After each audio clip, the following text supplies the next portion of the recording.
एक छोटे से गांव में जाहिद नामी एक नौजवान रहता था। जाहिद मेहनती और बहादुर था, मगर उसे हमेशा कुछ नया करने की जुस्तजू रहती थी। गांव के बुजुर्गों से अक्सर वो एक सुनसान वादी के किस्से सुनता जिसे अंधेरों की वादी कहा जाता था। लोग कहते थे कि जो भी वहां जाता है कभी वापस नहीं आता। एक दिन जाहिद ने सोचा कि वो खुद अंधेरों की वादी का राज जानने जाएगा। इसने अपने दोस्तों को अपने इरादे के बारे में बताया, मगर सब ने इसे मना किया। मगर जाहिद का दिल ना माना। रात की तारीकी में वो अपने सफर पर रवाना हो गया। अंधेरों की वादी में पहुंचते ही जाहिद को एक अजीब सी खामोशी ने घेर लिया।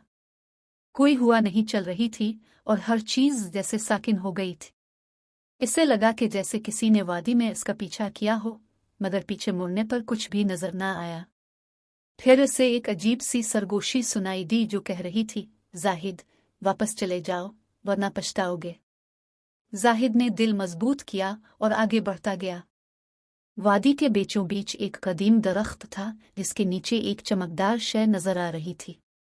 करीब जाने पर जाहिद ने देखा कि वो एक पुराना आईना था, मगर जैसे ही उसने आईने को छुआ, इसके अर्द गिर्द का मंजर बदलने लगा। वादी की जमीन ने हिलना शुरू कर दिया और जाहिद को लगा कि जैसे वो किसी और दुनिया में पहुंच गया है। अचानक इसे आईने में अपना अक्स नजर आया, मगर वो जाहिद जैसा नहीं लग रहा था। आईने में जाहिद की आंखें सुर्ख और चेहरा खौफनाक लग रहा था, और इस अक्स ने मुस्कुराकर जाहिद से कहा, तुमने यहाँ आकर बड़ी गलती की है। अब तुम हमेशा के लिए यहाँ के कैदी बन चुके हो। जाहिद ने घबराकर आईना फेंक दिया और वापस भागने की कोशिश की, मगर वादी के दरख्त और झाड़ियां उसके रास्ते में आ गईं, जैसे सब चीजें इसे रोक रही थीं।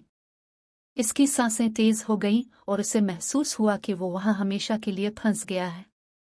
लोग कहते हैं कि इस रात के बाद जाहिद कभी वापस नहीं आया। इसके दोस्त कई दिन तक इसकी तलाश में वादी गए, मगर वहां कुछ भी नहीं मिला।